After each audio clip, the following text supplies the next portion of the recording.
Hi guys. So I am just waiting for everyone to come on, but I will be talking to Clare-Louise Knox of SeeHerThrive. Hello, she's just joined, so I'm going to let her in now. And we're going to be talking today about PMDD and also perimenopause. So I'll just invite her in now.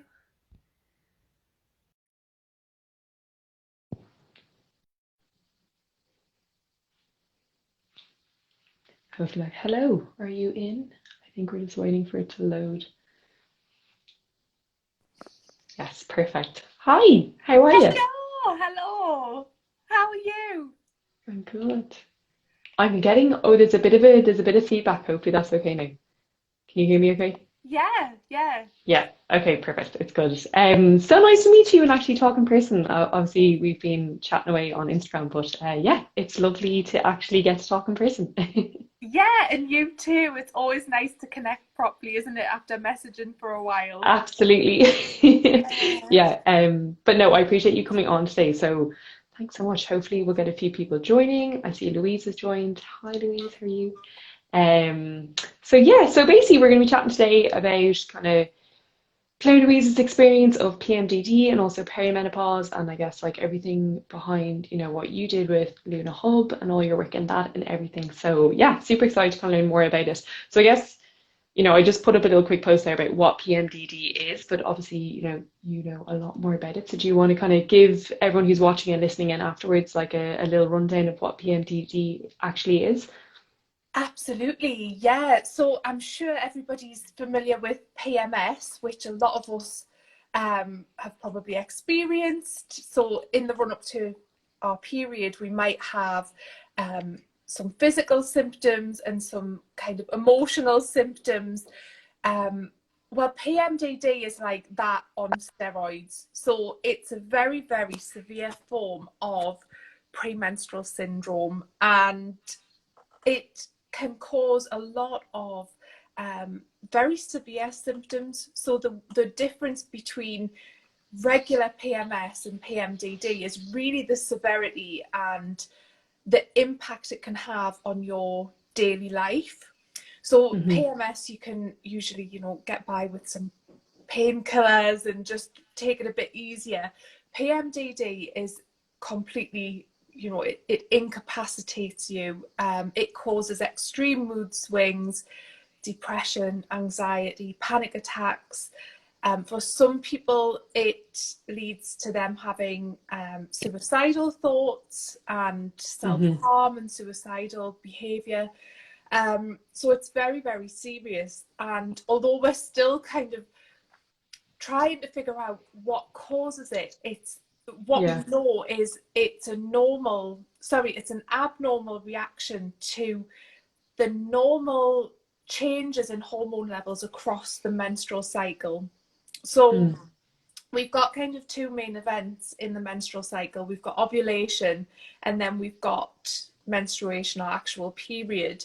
And so symptoms are triggered by these peaks and dips in the hormone changes. So it's not a hormone imbalance. It can't be Yes. corrected by adjusting the levels of hormones.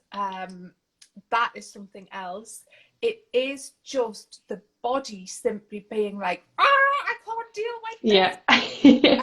And it kind of, I think of it as being allergic to my own hormones in a way. Yeah. Um, and everybody with PMDD is different, and everyone will experience a different set of symptoms and almost different levels of severity as well. And the good news is that there are, treatments available. It can be Hmm. managed, it can be treated.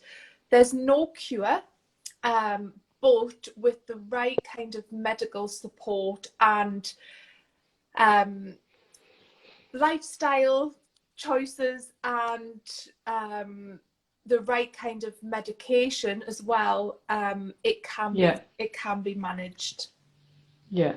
Correct me if I'm wrong. I remember reading, sorry, this is why you get me thinking, because I actually love the way you said it's almost like I'm allergic, my brain is allergic to my own hormones. So I remember reading one of the papers that was suggesting that it's like to do with how your GABA receptors interact with progesterone and stuff like that. Is it something to do Yeah, with that, where, you know, normally progesterone calms the stain and it's kind of a positive reaction with the GABA receptors, but it's actually the opposite if you have PMDD. spot on. Yeah, spot on. Yeah. And actually, there is a view that PMDD is an insensitivity to progesterone. Okay. So you're absolutely right. Yeah, yeah, yeah. In most people in the population, progesterone has this really kind of calming, sedative effect that can be quite nice. It can be relaxing, it helps us sleep, but people with PMDD seem to react very, very differently to progesterone in particular. And instead of having that calming effect, it does the opposite, and it can throw our sleep completely out of whack. It can cause anxiety. So yeah, there's something going on with the GABA receptors that means we don't respond to progesterone in the kind of normal, I hate to use the word normal. No, I know, yeah. We don't have a typical response. Yeah. Yeah, and it must be challenging because, you know, I read there's no like tests for it per se, like, you know, there's no saliva or blood test. So, you know, it's from what I've been reading, and, you know, obviously I'm a big advocate for all my clients and anyone who follows me to just track their own cycle so they get to know it. But isn't it through tracking your cycles and then bringing that to your healthcare provider that's how you actually get the diagnosis for it? Is that correct? Yeah, so usually it's recommended that you track. I mean, I'm a huge advocate of cycle tracking anyway. I think we should all do it. Yeah. It can be so telling of not just PMDD, but other issues that might be going on. But yeah, usually you would track your cycle for at least two cycles and monitor any kind of symptoms that you're experiencing. So whether that's physical symptoms, so a lot of people have bloating, they get migraines, acne. It really depends on you as an individual. Physical symptoms, emotional symptoms, so that would be the mood swings, the anxiety, the depression, anger, irritation. Those are very, very common in PMDD. And then there are cognitive symptoms as well. So the brain fog, the not being able to articulate things very well, being lost for words. So those kind of cognitive related symptoms as well. And really, you want to just keep track of those symptoms, keep a diary, write them down, and then review them. And if you look back at your kind of tracking data, if you like, if there's a pattern of symptoms in that period of time between ovulation and your period arriving, then that fits the pattern of PMDD. It has this very characteristic on-off pattern. So symptoms will disappear and you'll almost go back to normal either when your period arrives or very soon after. And yes, so to add to that, the next step would be to speak to a doctor. I would always recommend trying to find a doctor with an interest in female health, or who's in female health. If your GP doesn't know anything about PMDD, which is quite common, it can be helpful to print off some information to take with you to the appointment, or so you've got it to hand when you're having your phone consultation. And sometimes you have to advocate for yourself and say, you know, I think I've got PMDD, I fit the symptom profile. Usually what happens then is they might, although there's no blood test, there's no saliva test for PMDD, they might want to run some tests to rule out things like thyroid issues, like vitamin B12 and vitamin D deficiency. And that's standard. And that, I think it's always good to do a bit of that investigation to rule anything out. And then you should be given really a range of treatment options depending on your suitability for different medications. I think one of the things that surprises people is one of the first line treatments is antidepressants. And of course, and it's typically the serotonin based ones, isn't it? SRIs, antidepressants that act on serotonin levels, and Hmm. that is because PMDD affects our levels of serotonin, and serotonin is a Okay. mood stabilizing neurotransmitter. So Yeah. we need first of all to help with that, and that's where the SSRIs come in. I think a lot of the time doctors don't explain why they're prescribing it, and so people leave and they're like, well, I've been prescribed antidepressants and I don't see how they're going to work. But Yeah. antidepressants work differently on PMDD than they do in people with clinical depression. So they're Okay. usually effective, but again, there are lots of different types, and it might be a matter of trial and error to get Yeah. the right one and the right dosage. Yeah. And is it true, and you can correct me if I'm wrong, you know more about this, that some people are able to only go on it for, say, the period of time that they're feeling their symptoms. So say it's like, the 10 days or whatever might be before you get your period, or, after ovulation, where other people might need to be on it for the whole of their cycle. And it's just about kind of finding what that is and kind of working out that I guess prescription with your doctor. Is that right? Absolutely. So cyclical dosing is something that's quite new, but Okay. The kind of scientific evidence is showing that actually it might be better, it might be more effective to use cyclical dosing. So that means you only take the antidepressants in the second half of your cycle, Okay. and it might make it more effective. Personally, I take them all the way through the month, Hmm. and that's just because I started taking them before I knew about cyclical dosing. So I have thought about maybe dropping back and just taking it in my luteal phase. But yeah, again, you're absolutely right. It's about finding what works for you and what you're comfortable with, and just figuring that out. It really does need to Yeah. be an individual thing and an individual choice. Yeah, which I guess then is why it's so important to find a GP who understands it, or at least is kind of willing to find out more about it, because there are so many different treatment options for it. And again, it can look quite like PMS, but Yeah. obviously, there's a little bit of crossover there, but they're very different things. Where PMS is just, it's normally to do with hormone imbalances, or, maybe missing say a bit of magnesium or whatever in your diet, where, as we discussed before, the PMDD is actually about how your body's reacting to your hormones. So it's a very different cause, but sometimes the symptoms can look a bit similar. Um, and like, how did you find out yourself? Like, what was your kind of, did you have like a light bulb moment, or was it more kind of a gradual thing that built up that you're like, yeah, I actually need to go investigate what this is a little bit more, or what was your experience? That's a great question. So it did build up. I didn't have Hmm. a light bulb moment, although many people do. They'll read something Okay. about PMDD and be like, oh my God, this is me. Yeah. For me, it was, I'd been living with symptoms. I don't even know how long, months, years. Mm.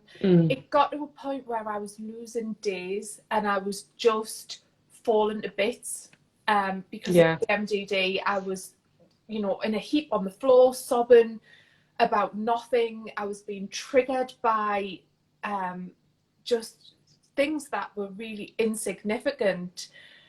And it got to the point where I was just so terrified, and I didn't have a word to describe what was happening. All I knew is that Mm. it was happening before my period, and then my period would arrive and I was back to normal. And I thought I had Yeah. a kind of personality disorder, or Mm. bipolar, or something like that, because it was Yeah. very, very clear change in me, like almost like being two different people, Yeah. one day to the next. And I had noticed that it was linked to my cycle and my periods. So it was only when it got to the point of me being terrified about how low I was getting that I Mm. spoke to a doctor. And that's why my advice to anyone is, don't wait to get to that point of absolute desperation. It can get worse over time, and so it's Mm. much better to seek that support early on and get that intervention early on, rather than being in a place where you're very, very poorly.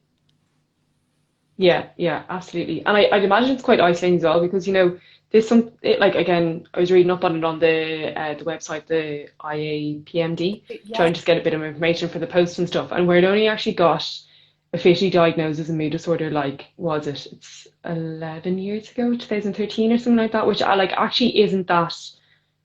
No, sorry, that's not 11 years ago. I'm working out wrong. I think it was 2013 where I can't remember what the actual year was, but that's not that long ago when you think about it from what we know from a mental health point of view and like a hormonal point of view, and then it's I'd say there's so many people who've gone through it with their lives and not actually realized what it was.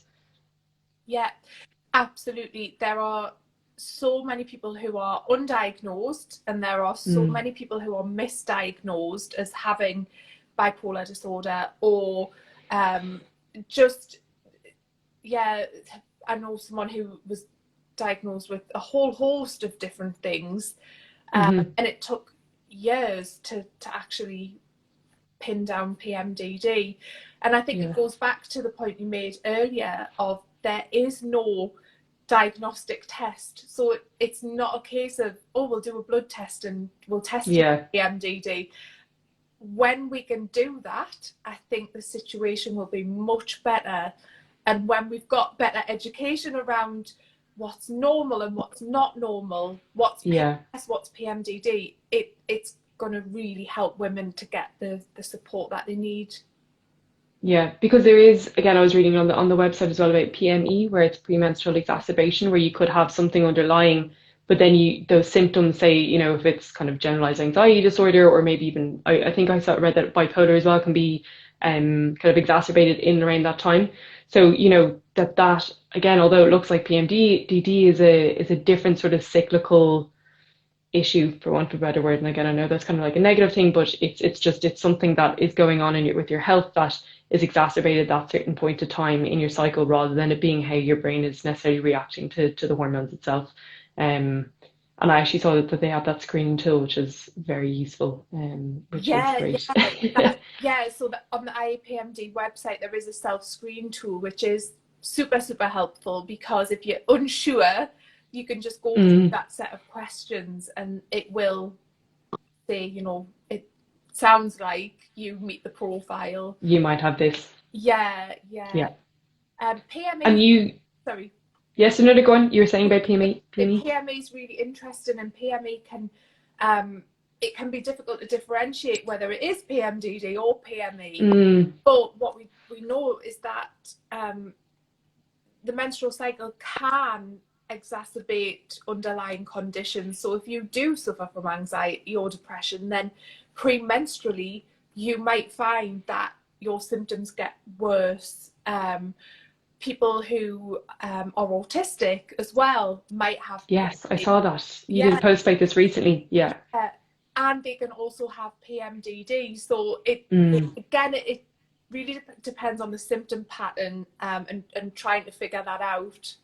Yeah, and I actually know that Maisie Hill, who's the author of Period Power, that she's actually gotten recently diagnosed with autism, and that would have been something that she was talking about, where she had a lot of kind of sensory, I guess, kind of complications in and around certain times of her menstrual cycle, and kind of she was just quite open about discussing her journey and kind of her figuring that all out, and I guess like experiencing her menstrual cycle in the context of that.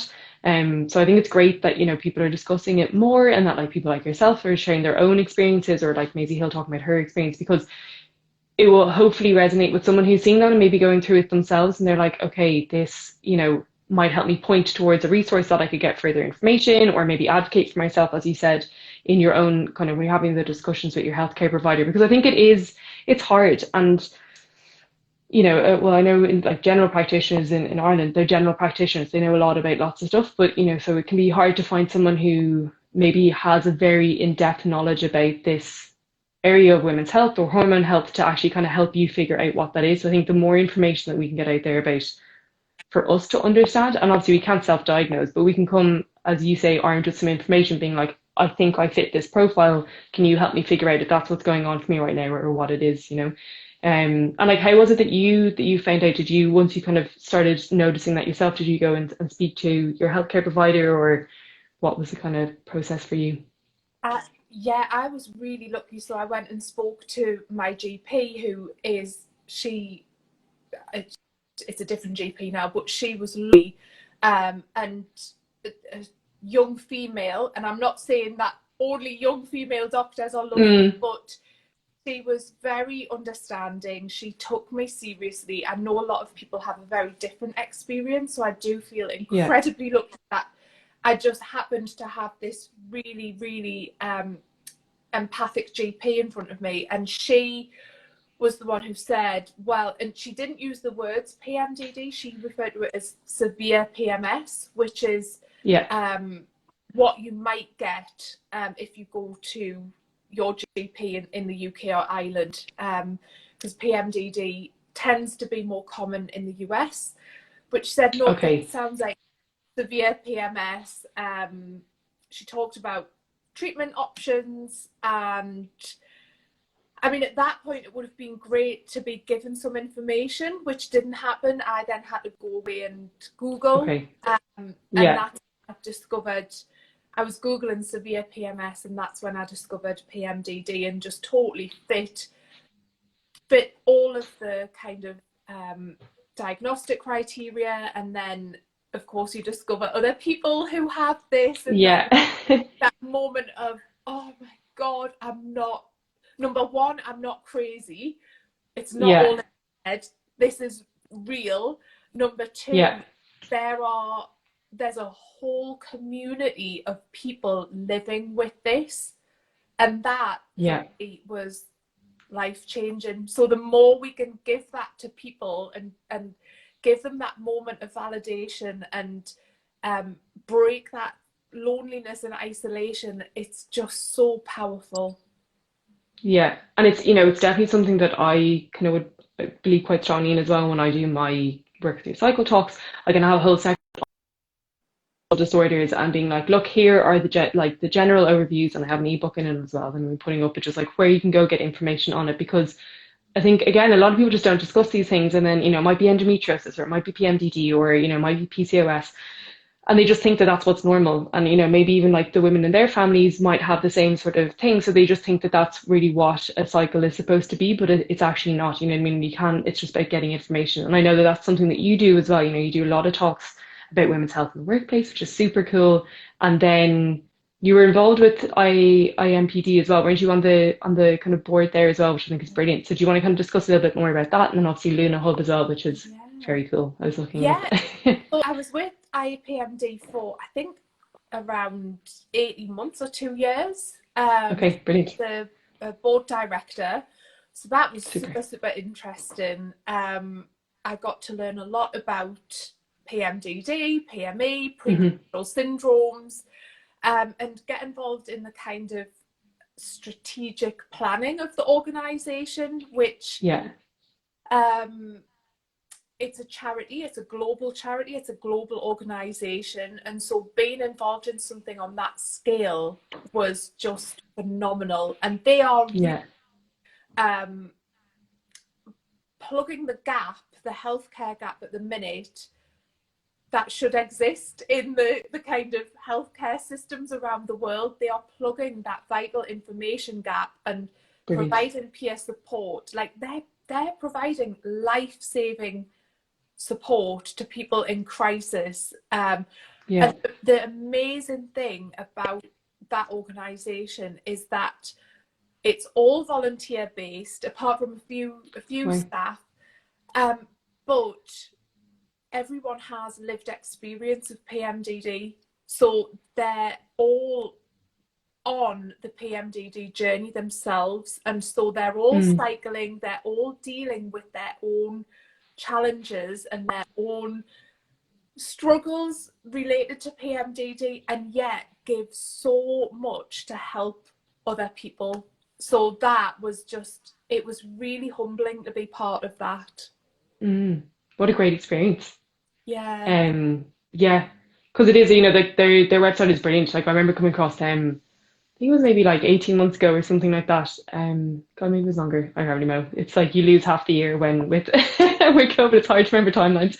But I remember coming across them in the past, and I was like, this is fantastic. You know what I mean? I was like, it's so it's just great to have that information out there and like the resources and they have like, things you can download to help you like to figure out how to track so that you can kind of see if you're kind of meeting that criteria, or at least you can bring it to your GP or your healthcare provider, which I thought was excellent as well. Yeah. And then obviously you set up LunaHub, which is very cool. So do Yeah. you want to talk a little bit about that and kind of what's going on with the LunaHub? Absolutely. So LunaHub is something that I really wish had been around when I first was diagnosed and just had that feeling of being alone and overwhelmed and not knowing really what on earth to do. Just to be able to connect with other people, to talk to them about it, to ask them questions, to learn from their experience. And so that's how LunaHub was born, really. It's very different to the existing things that are out there. So it's not just information, although we do provide information about PMDD. Yeah. The focus is much more on community and connecting with other people and sharing stories and sharing experiences, and also getting access to experts. So we Brilliant. run webinars regularly. We've got a really jam-packed schedule of I saw, yeah. PMDD kind of topics, because within PMDD, I mean, it's great to know about the symptoms and the tracking and the treatments, but to actually live with PMDD, it is such a destructive condition. There are things around your career and around jobs and around relationships and how to, hold down a relationship, and so many different facets to PMDD that we're trying to address and trying to support people with through a really, really friendly global community. I mean, we've got people in New Zealand, we've got people from the US, from Europe. It's incredible. It really is. Yeah, it's fab. And I do think it's, as we were talking about before, like it sounds like it is quite an isolating experience. So having that sort of community of people who are going through something similar can be such a support, and even if it's just on Instagram or if it's through the website, like it's so important because firstly it's normalizing it. So as you said, it's not that you're just going crazy or that there's something wrong with you or anything like that. It's like, this is what's going on for me and here are the different options that I have through speaking to my GP. Then also here's that emotional and community support of people who get it. You know what I mean? They're not just, I think, like everything, you can empathize with something. If you haven't experienced yourself, you can try to put yourself in those shoes. Or you can kind of, I guess, sympathize and be like understanding it at an intellectual level, but understanding it from a lived experience is a totally different thing. So being able to have that community of people who have a similar lived experience to you must be very comforting, which is, I think, fantastic. Yeah, I mean, we had our first kind of member meetup virtual at the minute. Oh, brilliant. A couple of, was it 2 nights ago? And it was, so one of the lovely people said, my friends are really supportive and they do say, you can talk to me about what you're going through. And she said, but they just don't get it like you guys do. They don't know what it is to live with this. They don't know.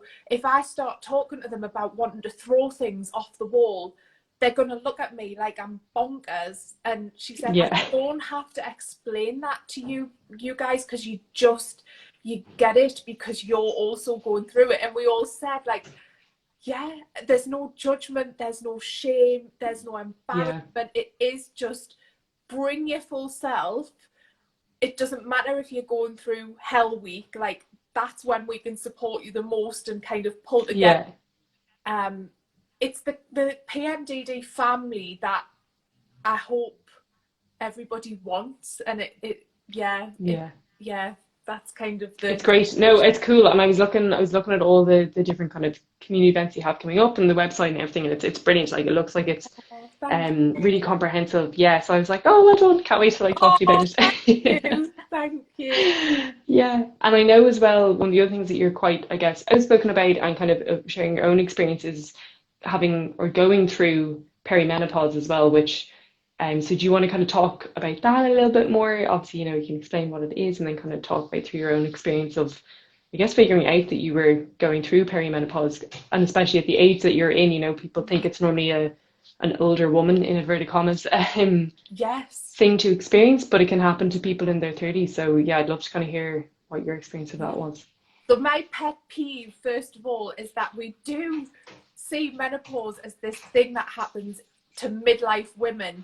No, Yeah, 100 women will go through menopause before the age of 40. So just as an initial rant, I guess, yeah, that, you know, if somebody, I see events all the time that are like women in midlife, menopause, and I'm like, can we stop making this age association, because people yeah, might be perimenopausal and falling through the cracks.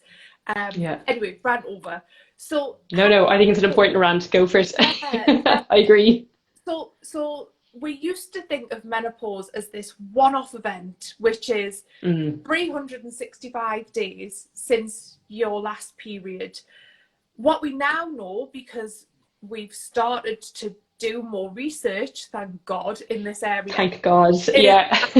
is that it's a transition, and it happens over a number of years, and that transition can start from our, you know, early 30s. So I'm 35, and Mm, yeah, I'm perimenopausal, as a lot of women will be. yeah. So what happens when we kind of start the perimenopause journey? And that's, perimenopause is the lead up to menopause. It's the period of time where our levels of estrogen and progesterone and testosterone will start to gradually decline. And I'm doing this, but it doesn't decline in a smooth, stable way like that. No, We it's have like up and down. Yeah. these wild fluctuations, which if you're already living with a hormone sensitivity, so if you have got PMDD, then you know the chances are you're going to find perimenopause more challenging, Mm, especially if it's not under control and if you haven't been on any kind of treatment plan. So for me, the way and I mean it's ironic, even though I know about perimenopause and I talk about it, you know, I deliver training and things, it took me over 2 years to get a diagnosis. okay. So my PMDD used to be very, very predictable and characteristic, in that I knew I would have a certain number of bad days, usually the same days every month. And what I noticed was the bad days were becoming more frequent, and I was Okay. losing my good days. So usually after my period, I would get this, I call it the estrogen high, where I would just Yeah. feel euphoric and elated and be full of energy and just feel great. That just disappeared. And I guess as time progressed, I just felt flat. I just felt Mm, completely flat, disinterested. I had no motivation, felt tired all the time. And for me, I'm a really energetic person, so that was difficult to deal with.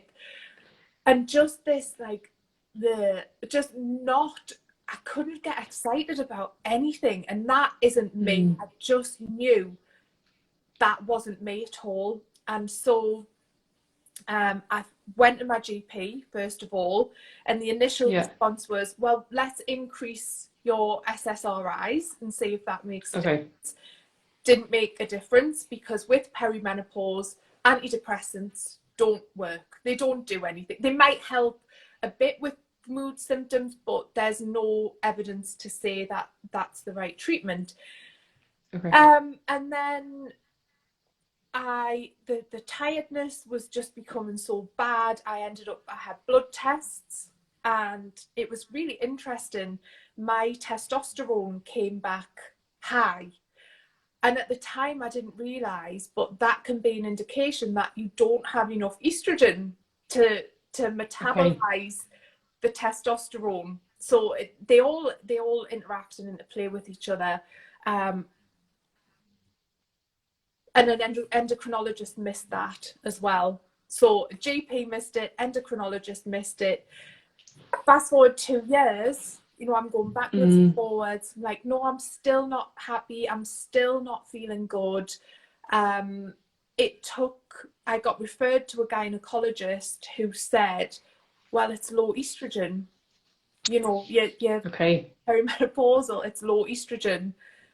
Here's some estrogen patches, see how you get on. And I'm not even joking, within a few days of sticking on an estrogen patch, it was like I just came back to life. Just bizarre. Totally bizarre. So yeah, that's where I'm at. I'm waiting to have the Mirena coil fitted, which is more for PMDD and my completely erratic periods that some months are just horrific. So that's going to help that to get under control, and then I'll continue with the estrogen.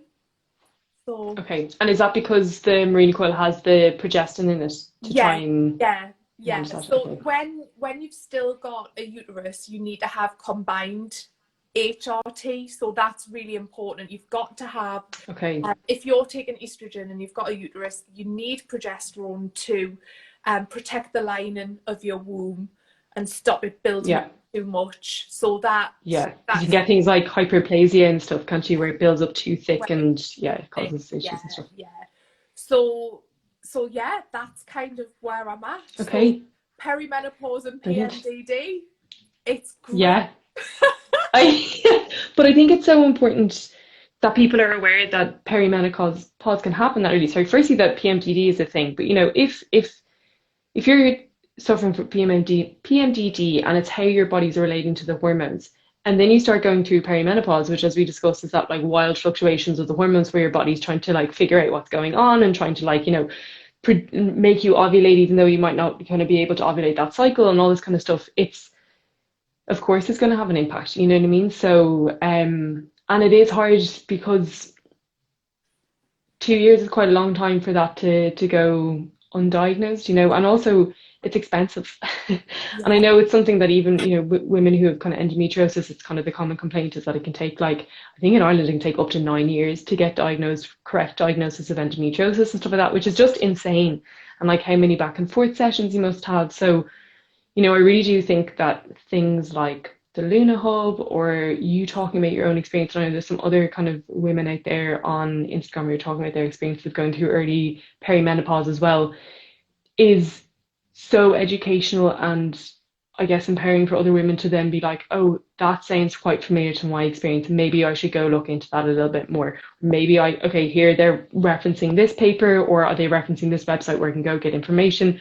Brilliant. Maybe I can go discuss my GP. And even what you're talking about, having that experience of a doctor who understands, I remember, and obviously it's totally different, but it's linked somewhat, where I went and I was having a really bad cycle, and I normally have quite short luteal phases, so I sometimes don't produce enough progesterone, and my boobs were so sore, so sore, and I was like, oh my God, and they felt lumpy, and then I was like, what if it is cancer? And you start freaking out and everything like that. So anyway, went to the doctor, and she was a new doctor and seems very, very well educated about, I guess, women health and hormones in general. And I was like, look, I do tend to have low progesterone. Sometimes I was like, I don't know if it's actually, she did the whole check and everything. She's like, it's fine. And she was like, I think it is linked to the high estrogen causing your breasts to be sore. But she's like, let's wait to see when you get your period. And if it goes, that's probably what it is. But she's like, I'll have a referral letter on standby for you so that you can go get it checked if you're not happy with that. So it was so great because she didn't dismiss what I was saying, being like, I'm worried, but I also think it might be more to do with my hormones, but I still just want to get it checked. So she acknowledged that, let me see if it was my hormones, but then gave me the choice to go check it further if I wanted to. And I was like, this is just what all experiences with my GP should be like in future. And she's like, it's brilliant, but it's not, and it's in no way to bash doctors or anything like that, but it's more about, now that this is becoming, I guess, more commonly discussed or widely discussed, that it allows people to come in and have those more positive experiences where they do feel like they're being heard, especially for things like PMDD, where there is no blood test that you can take, and it is just more based on kind of tracking your cycle and tracking your symptoms and being like, this is actually affecting the quality of my life. I want to do something about this. What are my options?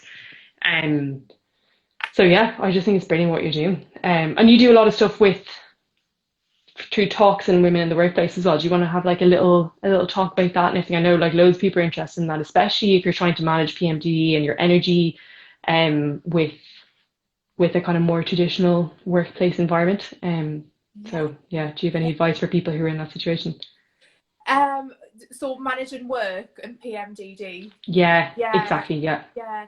So I just spat all over myself. That was lovely. In a past life, I was a teacher, and Mm, careers like teaching that are very, very structured, there's no flexibility, there's very little autonomy. Um, I'm hoping that COVID will change some of that and make it a bit more yeah. flexible. But when you've got a condition like PMDD and you need that flexibility in order to manage the condition, um, certain careers can be really difficult. The interesting thing is that, and I kind of wish I'd known this, but when you have a debilitating condition like PMDD, like endometriosis, um, anything that is long term, so 12 months or more, and causes a significant disruption to your everyday life, so that is, you might not be able to commute into work, you might not be able to get out of bed, you might be so crippled with anxiety that you can't leave the house. Mm, Anything that affects your ability to do your normal daily activities can be classed as a disability under the Equality Act okay. in the UK. Obviously, this will be different in every country, Yeah. but that means that if you then tell your employer that you've got PMDD or you've got endometriosis or you're going through the menopause, they have a duty of care to provide support and to help you to do your job and remain in work. And that Brilliant. might be they let you work from home for 1 or 2 days a month. It might be that Hmm. they help you with delegating certain tasks that, for PMDD, a lot of people don't don't feel able to or don't want to interact with people. We tend to become very withdrawn and go into ourselves.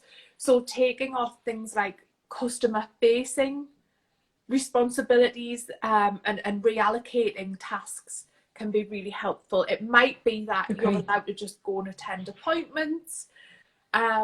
So that, knowing that, if you then tell your employer and you're not being support and they're not making any kind of accommodations for you, that's Hmm. discrimination. And I kind of wish I'd known that Okay. in the past and done a bit more to advocate for myself. Yeah, and now I'm really passionate about making both employees and employers aware of that, because Yeah. we're coming on so much with the support for mental health as an example. Well, Mm, menstrual health and menstrual related conditions should be treated in the same way. We should have the same level of empathy and support for people who are going through living with cyclical conditions. Um, yeah. so yeah, that's really the basis of the workplace stuff that we do. Really to help more people stay in work, because unfortunately we've got a lot of people who lose their job because they've been absent, and their sickness Okay. absence just builds up and builds up and builds up, and they either haven't felt able to talk to their employer about why they've been off and needed the time off, or they've told their employer and the employer doesn't care, and it's seen Yeah. later, and that is discrimination.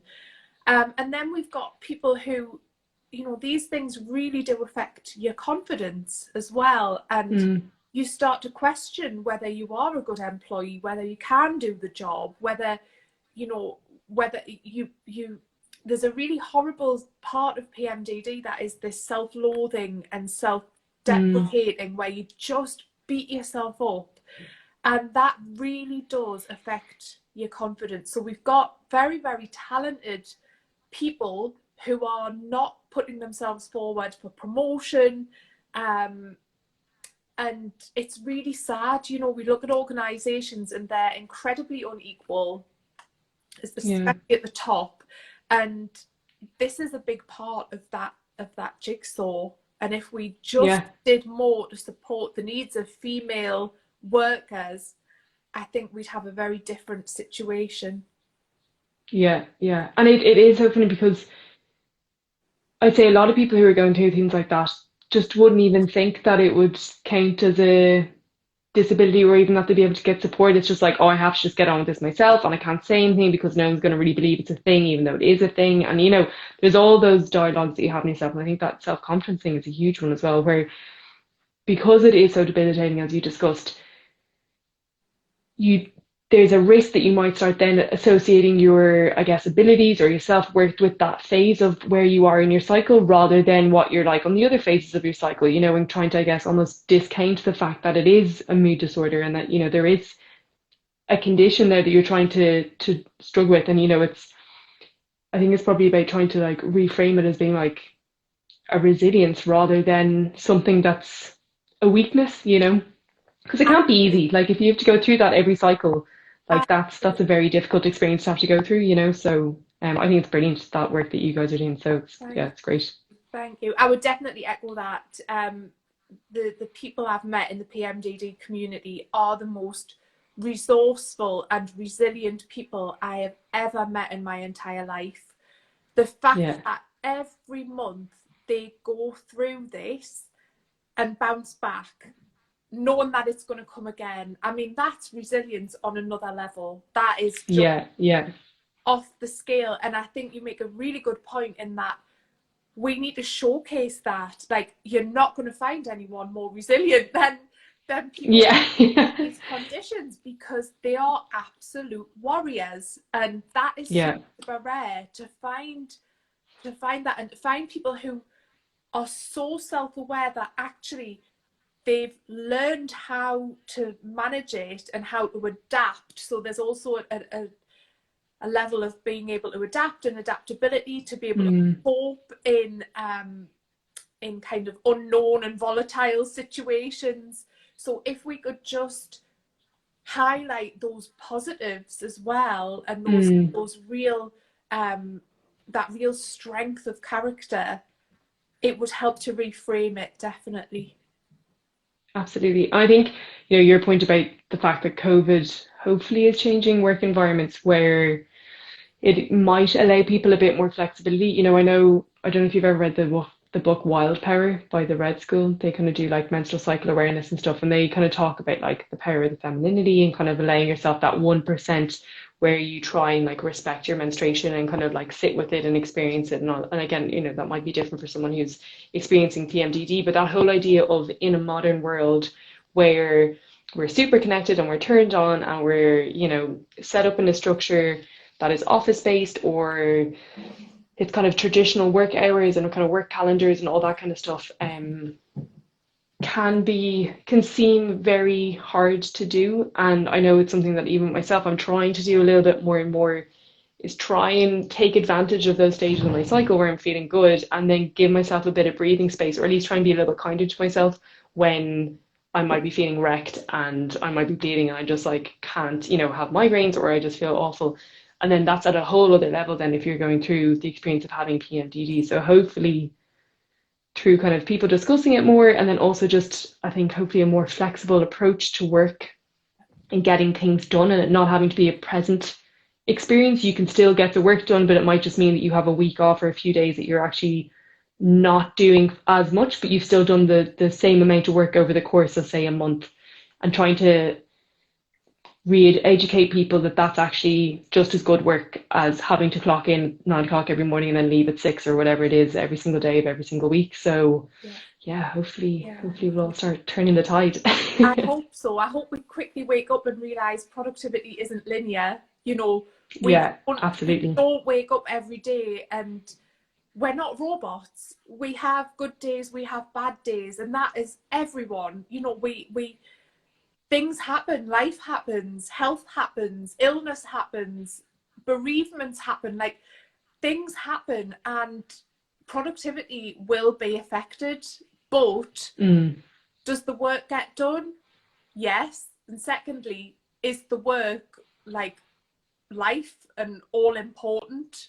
Well, yeah, health comes first. yeah, Sorry. exactly. Yeah. No, but it's important. You need to say that. I think we need to hear that more often than people need to say it more often. You know what I mean? It's definitely something that a younger me would have, like, I would have just put myself under a lot of pressure to the point of kind of burnout to get stuff done. And actually, I was doing a talk with the kind of the Shona project in Ireland, and it's for kind of directed at teenagers. And it was one of those things being like, what were the things that you would tell yourself when you were 14? And it was like, got me thinking, and I had a couple of things there, and I was like, God, what would I even tell myself 21-year-old me? You know what I mean? I was like, we go through all of these stages where we think we have to prove X, Y, and Z. And yes, you know, it's nice to achieve things and it's nice to work hard and kind of see the benefits of that. And like, but it is about balance. And even now, it's very easy, especially in lockdown, to just be working all the time because there's nothing else really to do. So, but it is important to kind of foster those relationships, make sure that you're self-caring, make sure that you're kind of prioritizing other aspects of your life that isn't just one dimensional. And I think the more and more of the work that you guys do and other kind of, I guess, resources like the IAPMD, which I always find hard to say, IAPMD, it doesn't really roll off the tongue. But I think the more that sort of message gets out there, and even just menstrual cycle awareness gets out there, and people understanding how it works is so important. And hopefully will kind of help normalize these experiences and conversations and allow people to have those choices to make those decisions that suit them, you know. Cheers to that. Absolutely. But look, thank you so much for joining me on a Friday evening. And you know, I really do hope that whoever was listening or the people that's going to be up on the Instagram TV afterwards, I hope that people who are watching it back kind of get something from it. And I'll make sure to link all of your lovely links in the post as well, so that people can kind of check them out and make sure they go and see kind of LunaHub and the IAMPD again. Well, But it's yes, thank you so much. been wonderful, and I hope you have a lovely weekend. Yeah, thanks so much. I'll be chilling out. But look, have a lovely weekend. Look after yourself, and Take thanks again. care. Bye. See ya. Bye, bye, bye.